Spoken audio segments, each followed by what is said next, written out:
तो आज आके बात वहीं पे आ रही है कि भारत लेकिन किसी भी एक्सेस के लिए किसी भी जगह पे अपनी जियोग्राफिकल पॉलिटिकल बाउंड्रीज को बहुत ज़्यादा एक्सेसिवली एक्सप्लोर करके दूसरी कंट्रीज में जाके इंटरफेयर नहीं करता है। तो मुझे लगता है ये लेसन सीखना बहुत ज़रूरी है बाकी कंट्रीज़ को, अगर वो वर्ल्ड में पीस लाना चाहते हैं। और अगर नहीं लाना चाहते हैं तो युद्ध तो आ ही चुका है। तो जो भारत की पॉलिसी है, this is the only policy जिससे कि हम लोग वर्ल्ड में पीस ला सकते हैं।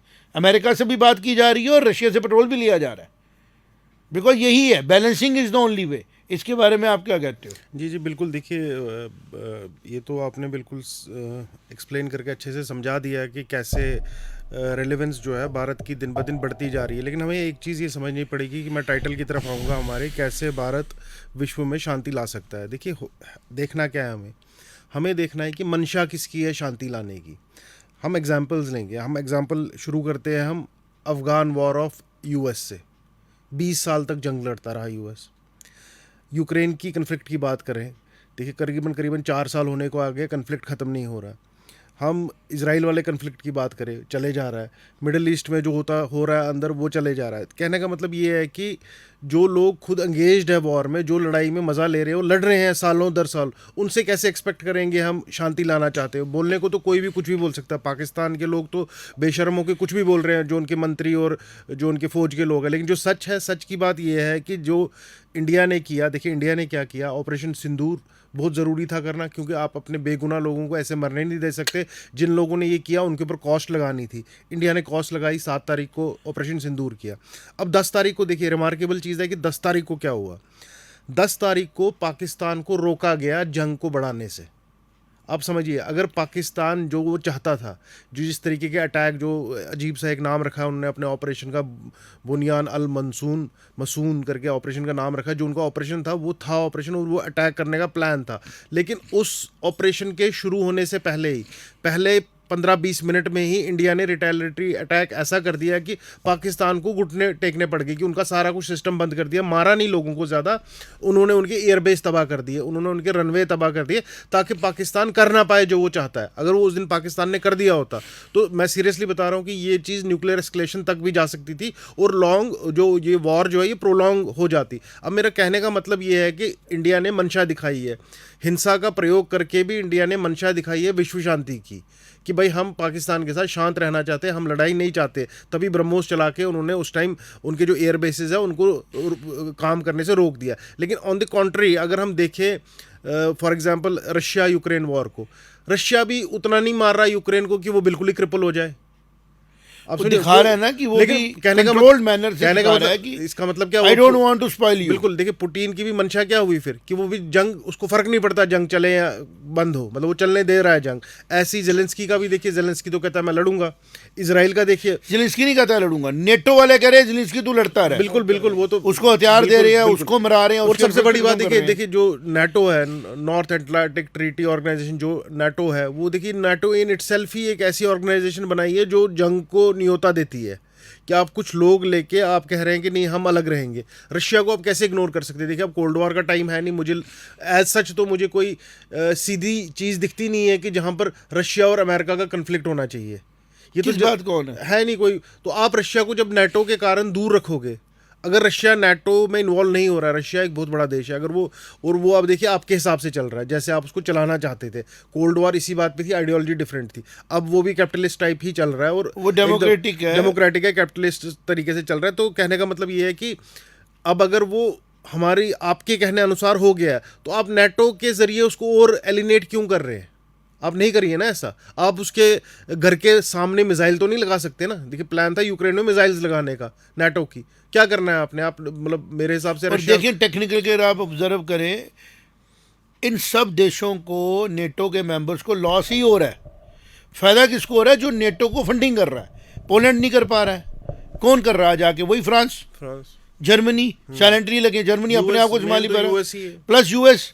तो यूएस ने अपनी एक ना, जिसको बोलते हैं ना, एक नया फेज दे दिया वर्ल्ड को डिस्टर्ब करने के लिए। तो हम यूएस के खिलाफ नहीं है, बट हम ये कह रहे हैं कि यूएस को चाहिए सेकेंड वर्ल्ड वार को। आपने जब एक तरीके से न्यूक्लियर बम यूज़ किया, सबसे बड़ा काला दाग आपके मुंह पे लगा हुआ है। वर्ल्ड की हिस्ट्री से यूएस को आप ब्लैक इंक से नहीं छोड़ सकते। Who use the nuclear bomb on innocent people? US अपने हाथ उससे धो नहीं सकता, है ना, और वो उसके बाद अपने आप को शांति का दूत बनाता है।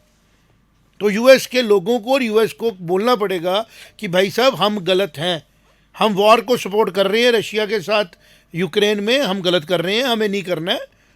और अगर रशिया इम्पोज करता है कोई थ्रेट नेटो के जाने के बाद, then it is something difference.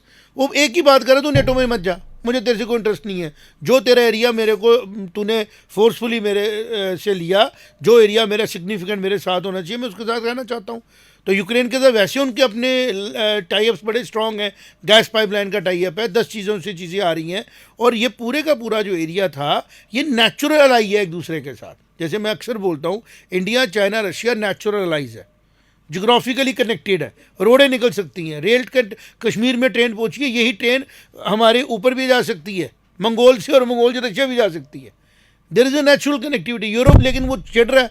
एक ज़माने में यूरोप के पास बहुत कुछ था, इंडस्ट्रियल रेवोल्यूशन के बाद यूरोप ने टेक्नोलॉजी में बहुत आगे बढ़ गया, लेकिन आज यूरोप के पास बड़ी कम चीज़ें रह गई हैं, क्योंकि इंडस्ट्रियल प्रोडक्शन में चाइना नंबर 1 पे जा रहा है, रिसोर्सेज में रशिया आई है, और इंडिया पॉपुलेशन कंज्यूमर इंडस्ट्री है, और इतना बड़ा उसको हॉट वाटर का उसको पूरा मिल गया हुआ है अपना कोस्ट लाइन। तो आप इस नेचुरल ग्रोथ को रोकने के लिए जो प्लानिंगें बना रहे हो, भारत उसमें पीस ला सकता है because of the policy of Bharat, कि हमें ताकत का भी इस्तेमाल करना आता है कंट्रोल मैनर पे, और हमें रीइंस्टेट करना भी आता है डिप्लोमेसी। नहीं तो एक टाइम का भारत जो देखता था ताशकंद की तरफ जंग को सुधारने के लिए, आज उसकी तरफ देखा जा रहा है यूक्रेन रशिया की वॉर में, आज उसकी तरफ देखा जा रहा है in the various issues of the globe. तो ये जो स्ट्रेटेजिक शिफ्ट आया है, आज का मेन चीज़ मैं बताऊंगा। आज का क्या हुआ था, G7 समिट होने वाला है कनाडा में, तो उन्होंने एक कोई डॉक्यूमेंट निकाला, पाकिस्तान का मीडिया आप देखिए झूठ के पीछे पड़ा रहता है, तो उस डॉक्यूमेंट में 6 देशों के नाम थे, सिर्फ इंडिया का नाम नहीं था। तो एक कंट्रोवर्सी बनाएगी फालतू की, मतलब वो कोई तुक नहीं थी। G7 है, इंडिया मेंबर है, तो ऑब्वियसली इंडिया होगा ही होगा वहाँ पे। पाकिस्तान अलग ही दिमाग से सोचता है। अब हुआ क्या कि आज इंटरनेशनल कंट्रोवर्सी बन गई है, तो आज जो प्राइम मिनिस्टर है, प्रेजेंट प्राइम मिनिस्टर है कनाडा के, उनको आना पड़ा खुल के, और उनको बोलना पड़ा कि मैं इंडिया को इग्नोर नहीं कर सकता। ये मेरी पार्टी क्या सोचती है या मेरी सरकार क्या सोचती है, इससे कोई फ़र्क नहीं पड़ता। या मैं प्रेसिडेंट हूँ G7 का इस टाइम, उससे भी कोई फ़र्क नहीं पड़ता।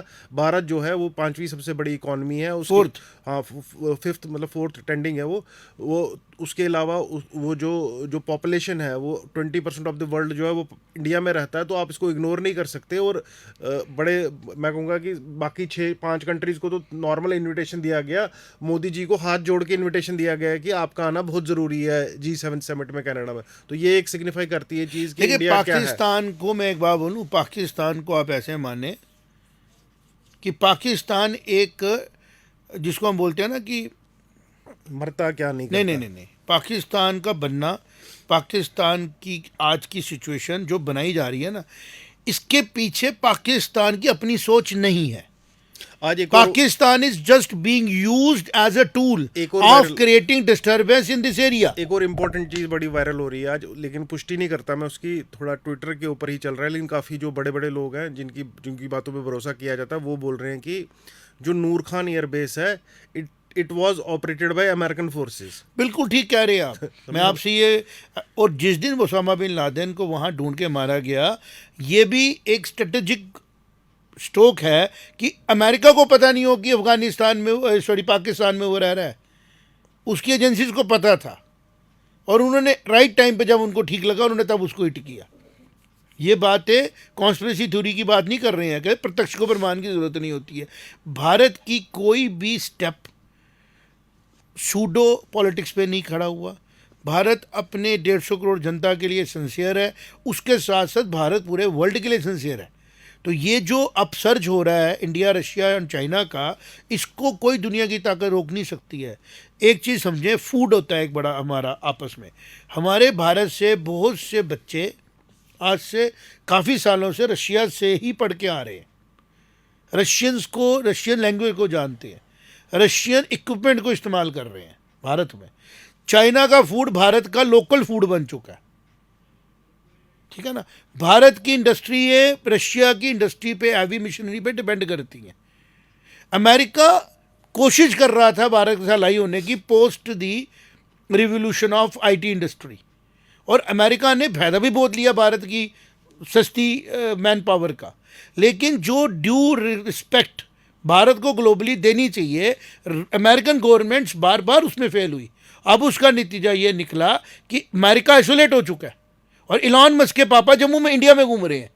आप इसको देखें, इलॉन मस्क आज अमेरिका का सेकंड पावरफुल आदमी है जो सीधे प्रश्न से लड़ रहा है, और उसके फादर कहाँ हैं? इंडिया में। वो क्या कर रहे हैं यहाँ पे? मंदिरों में जा क्यों जा रहे हैं? इसलिए जा रहे हैं कि जो फिलॉसफी ऑफ पीस है ना एंड ग्रोथ है वो भारत में है। भारत युद्ध और शांति दोनों का बैलेंस करना जानता है और यूज़ नहीं होता है। इंडिया को यूज़ करना इतना आसान नहीं है। और पाकिस्तान की जहाँ तक हम बात करें, हमारे जो नेक्स्ट डोर नेबर है, अक्सर कहा जाते हैं इंडिया को चाइना से खतरा है। ये एक नैरेटिव बनाने की कोशिश की जा रही है। चाइना को भी पता है कि अगर मैं इंडिया के साथ 1 to 1 होता हूँ, मुझे लॉस इतना ज़्यादा होगा कि मैं रिवाइव ही नहीं कर पाऊँगा। तो चाइना भी इंडिया के साथ झगड़ा करके बड़ा ज़्यादा हैप्पी नहीं है। लेकिन ये सब कौन करवा रहा है?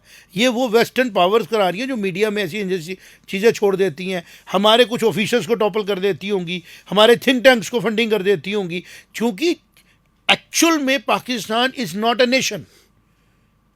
पाकिस्तान इज़ अ फोर्स्ड, जिसको मैं बोलूँगा कि it is a something which should not be there. Either it should be part of India, either it should be having some other areas also with it, because geographically उस पर resource ही नहीं है। जिसके पास अपना पानी नहीं है नेचुरली, पूरा पूरा पंजाब एम्प्टी हो जाता है। अगर चाइना और इंडिया के रिवर्स अपने हिसाब से इस्तेमाल किए जाएं तो उसके एग्जिस्टेंस किसके सिर पे है? फिर आ जाती है पॉपुलेशन, वो भी कोई बड़ी ज़्यादा सिग्निफिकेंट नहीं है।